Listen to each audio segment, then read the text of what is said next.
Friends Penugonda ఫోర్ట్కి వచ్చాం మనము. So Penugonda ఫోర్ట్లో శ్రీకృష్ణదేవరాయల కాలం నాటి అనేక రకాలైనటువంటి సత్రాలు, వివిధ రకాలైనటువంటి కోటలు, గోడలు, పెద్ద పెద్ద దిమ్మెలు, కొత్త రకాలైనటువంటి మన అన్ని కూడా చూపించబోతున్నాను. ఈ వీడియోను మొదటి నుంచి చివరి వరకు చూడండి. మీకు చాలా ఇంట్రెస్టింగ్ కలిగించే అంశాలన్నీ కూడా మీరు తెలుసుకోబోతున్నారు. సో ఇక్కడ చూడండి, సత్రం లాంటిది ఉంది. సో అప్పట్లో చిన్న చిన్న రూమ్స్ లాగా ఇవి ఉండేటివి అనమాట. సైనికులంతా కూడా ఇక్కడ ఉండేటువంటి వాళ్ళు. సో ఇక్కడ కూడా మనం ఇప్పుడు ఈ ఏరియాను చూడొచ్చు. చూడండి, సో ఎంత అద్భుతమైనటువంటిదో, బాగా పాడుబడిపోయినటువంటిది. సో చాలా అద్భుతంగా ఉంటుంది లోపలికి వెళితే చూసేదానికి. కానీ గవర్నమెంట్ తగు చర్యలు కానీ తీసుకొని డెవలప్ చేస్తే కనుక ఇంకా బాగా డెవలప్ అయ్యేదానికి ఛాన్సెస్ అయితే ఉంటాయి. సో అన్ని కంపచెట్లు అన్ని కూడా మొలిచిపోయినాయి ఇక్కడ. సో స్తూపాలన్నీ కూడా చాలా అద్భుతంగా ఉన్నాయి. ఒకసారి మీరు చూడండి. ఇది కోనేరు, 4 వైపులా కూడా దీనికి మెటికలు ఉన్నాయి. చూడొచ్చు మీరు. ఇదిగోండి, ఇక్కడ ఒకటి, అక్కడ ఒకటి, అక్కడ ఒకటి, అక్కడ ఒకటి. అంటే తూర్పు, ఉత్తరము, దక్షిణము, పడమర 4 వైపుల నుంచి కూడా వాటర్ తీసుకొని వచ్చేదానికి, లోపల నుంచి తీసుకొని వచ్చేదానికి సైనికులకి ఇది ఎంతగానో ఉపయోగపడేది అనమాట అప్పట్లో.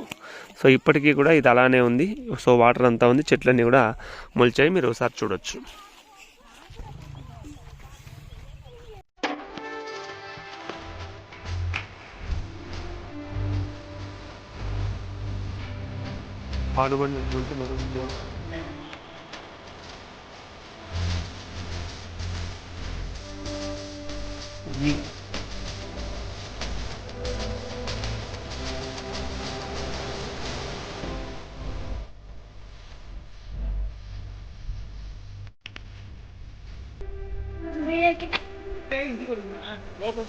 ఆయన లేదని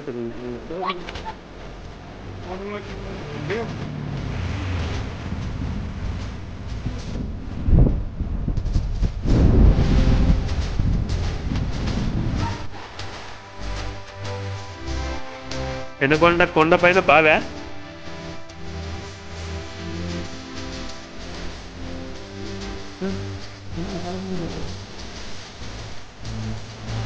ఈ పెనుగొండ పైన సత్రం లాంటి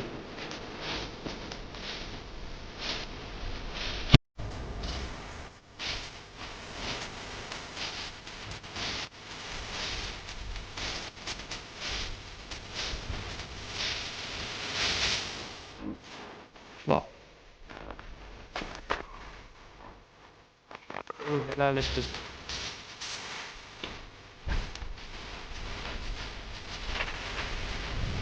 అదంతా సత్రమే.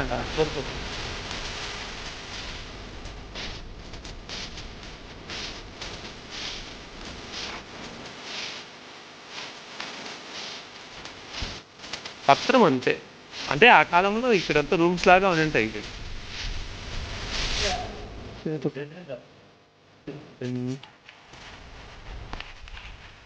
అక్కడ కూడా ఆ పక్కన లేదు.